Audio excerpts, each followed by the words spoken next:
au nom de la députée Akebie Marie, au nom de la députée Zahra Beth Eulalie et en mon nom personnel, on vous dit merci d'être venus ce soir.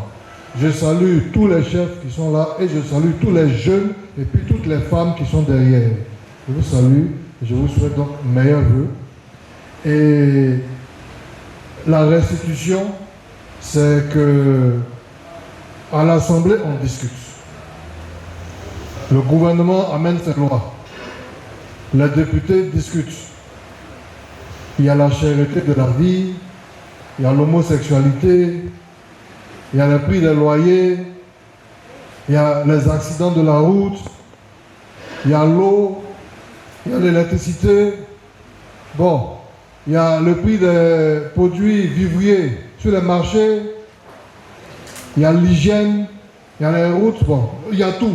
Donc on discute là-bas. Il y a la sécurité, mais de temps en temps, il faut aller vers les populations pour dire, bon, les parents, voilà les lois qui sont discutées, voilà notre position, voilà ce qu'on a fait, voilà ce qu'on n'a pas fait, etc. Il faut expliquer ce qui se passe. Parce que le député ne peut pas être là-bas et puis quitter la population parce qu'il est devenu député. Il doit expliquer ce qui se passe là-bas, puisque nous sommes là, le prolongement de la population à l'Assemblée. On porte votre voix. Il y a RHDP, il y a UDPCI, il y a PDCI, puis il y a ancien EDS qu'on appelle PPACI.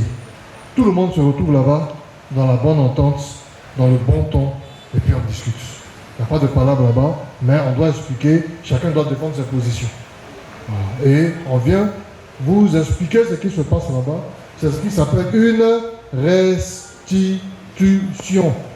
Ensuite, la loi de 2019 qui régit le code pénal a été elle aussi revue l'année dernière.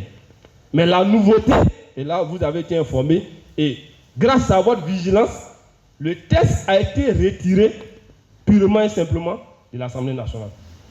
Enfin, une partie du texte, parce qu'il y a un article que le ministre de la Justice avait inséré subtilement pour permettre l'homosexualité en Côte d'Ivoire. Ah, vous voyez.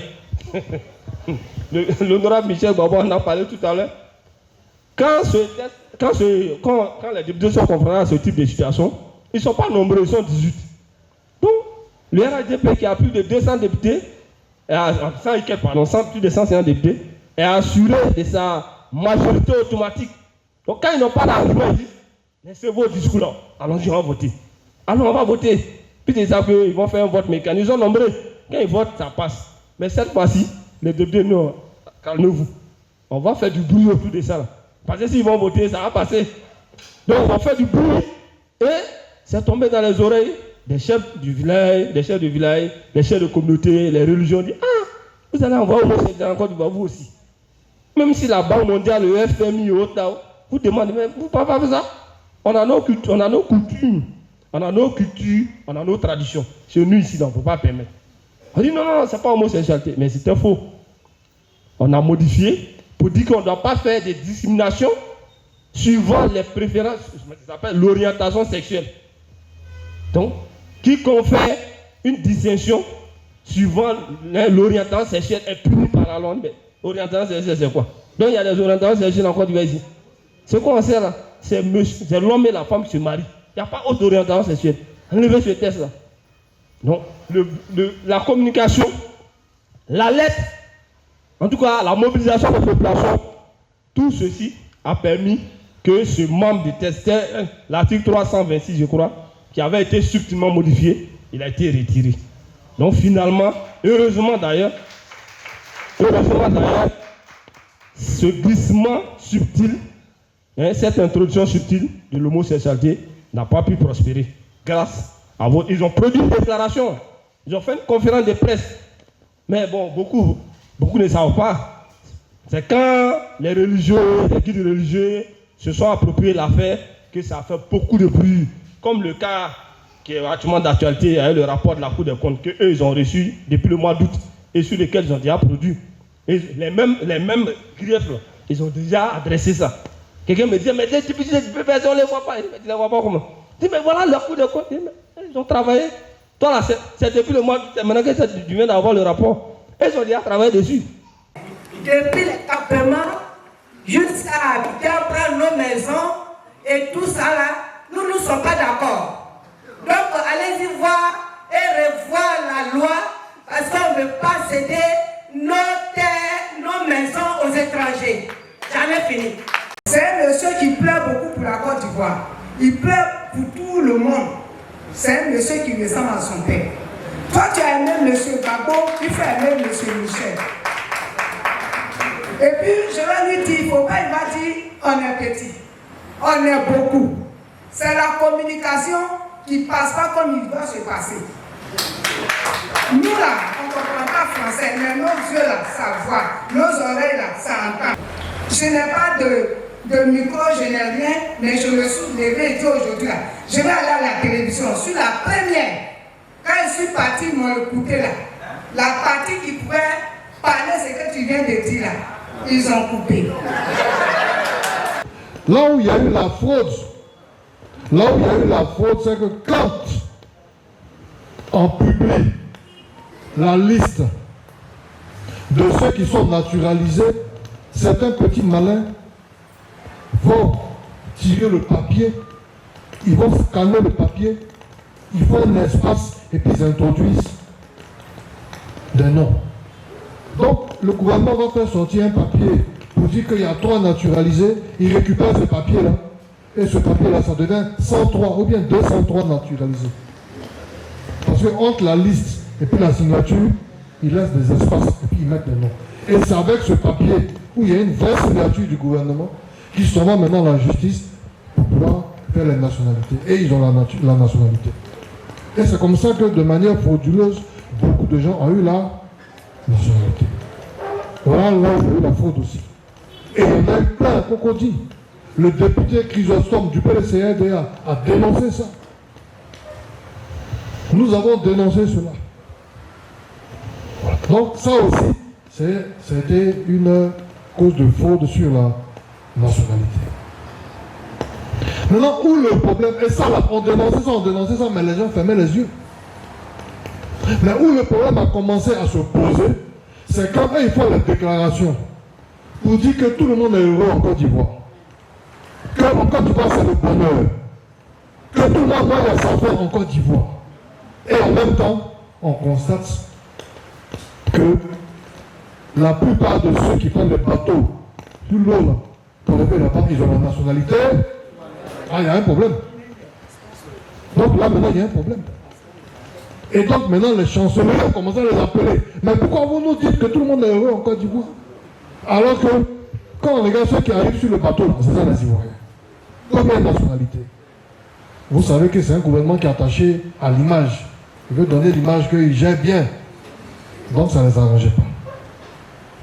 Voilà où le problème a commencé à se poser. Sinon, ce n'est pas à cause du problème des Ivoiriens. Ce n'est pas ça leur problème. C'était à cause du problème de leur image. Donc, la fraude là, vient d'abord de nous-mêmes. Ce sont nous d'abord, nous-mêmes, qui vendons la nationalité. Donc, il faut le dire d'abord. Et c'est ce que je voulais que vous compreniez. C'est pour tout ça là qu'on a fait cette dénonciation. Et maintenant que le gouvernement nous a entendus, maintenant qu'il nous a compris, on a avancé. Sur le mariage, la nouvelle loi est claire maintenant. La nouvelle loi est plus stricte.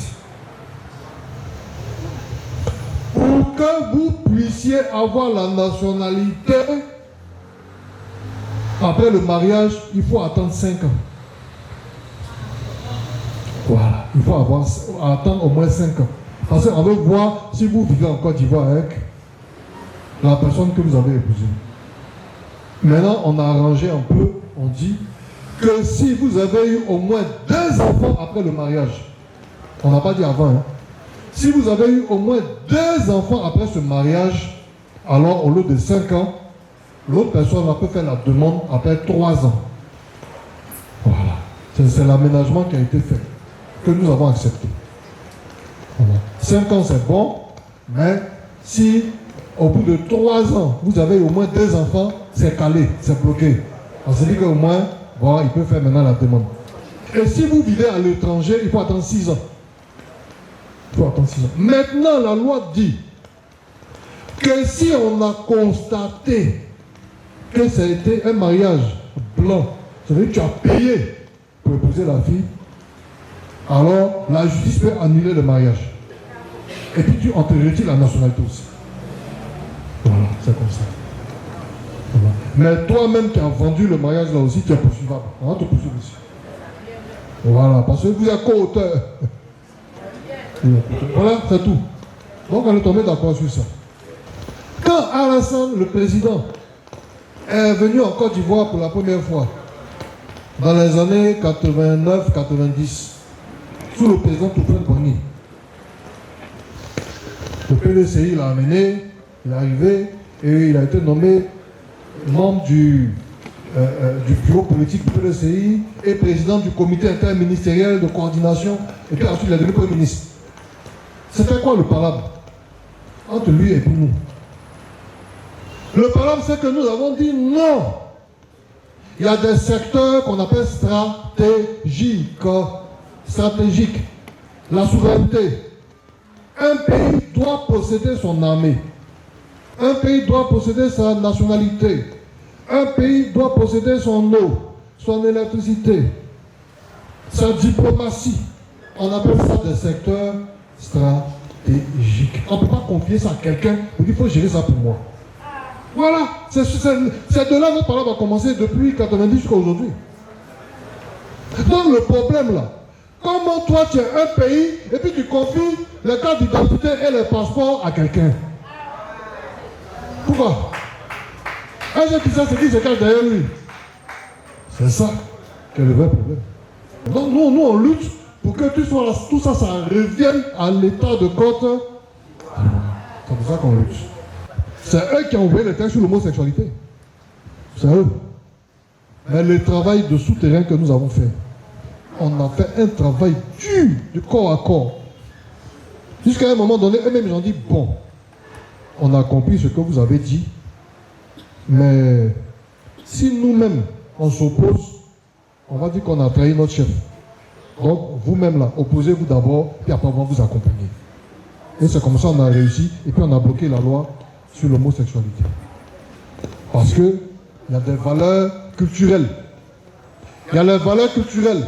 C'est ce qu'on l'a expliqué. Il ne faut pas être mouton pour être mouton. Il ne faut pas être mouton pour être mouton. Il y a les valeurs culturelles et il y a les valeurs religieuses.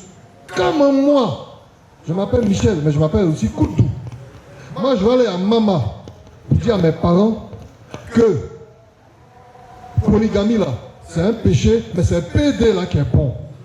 C'est ce que je leur ai dit. Et c'est ce qu'on leur a expliqué. Comment vous-même là, vous allez expliquer ça à vos parents? Comment vous allez expliquer ça à vos parents? Lequel parmi vous là, son papa n'est pas polygame? C'est ce qu'on leur a demandé. Et donc on s'est entendu sur ça. Quand on a lancé la campagne municipale, j'ai dit aux jeunes, attention, le Pougon est assis sur une bombe. On a des maisons qui font 2 millions, 3 millions, alors que les terrains font 100 millions, 200 millions. Tôt ou tard, ils vont faire passer des textes ici pour pouvoir récupérer les terrains et puis pour mettre les pauvres loin d'Abidjan. Ça va venir. Ils vont attaquer Trècheville, ils vont attaquer Adjamé et ils vont attaquer Yopougon. Et moi je vous dis ça. Beaucoup de gens n'ont pas compris. Mais c'est de ce texte-là il s'agissait. En décembre 2023, le texte est arrivé maintenant. Mais nous, on connaît nos parents, on connaît les problèmes. Au moment où les gens étaient en train de discuter là, nous on était déjà en train de parler, de faire ce que j'appelais, moi j'appelle ça le corps à corps. Donc on était en train de discuter du corps à corps. Et on a essayé de leur expliquer. On a essayé de leur expliquer que quand il y a eu la colonisation là, quand les gens attaquent un côté, les autres rient. Mais quand ça finit là-bas, ils viennent maintenant où vous êtes. Donc c'est qui est en train de commencer ici.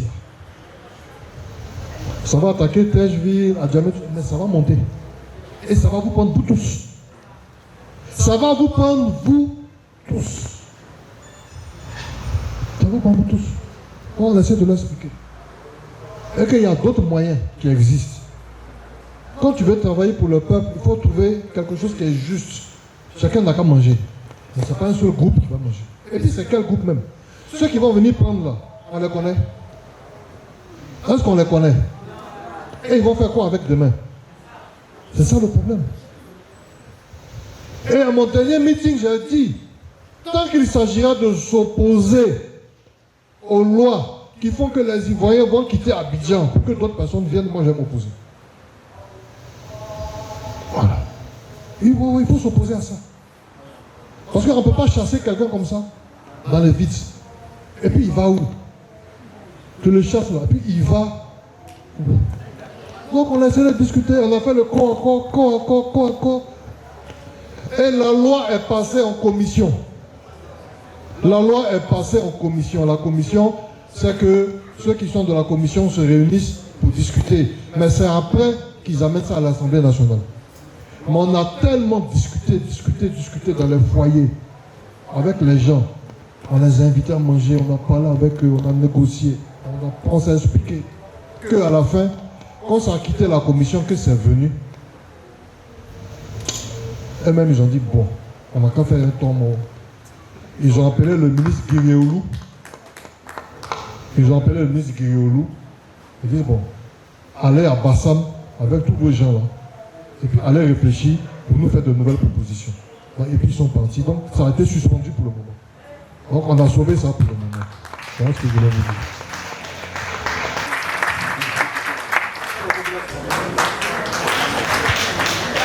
Nous disons merci à tous ceux qui sont venus, particulièrement toujours aux chefs.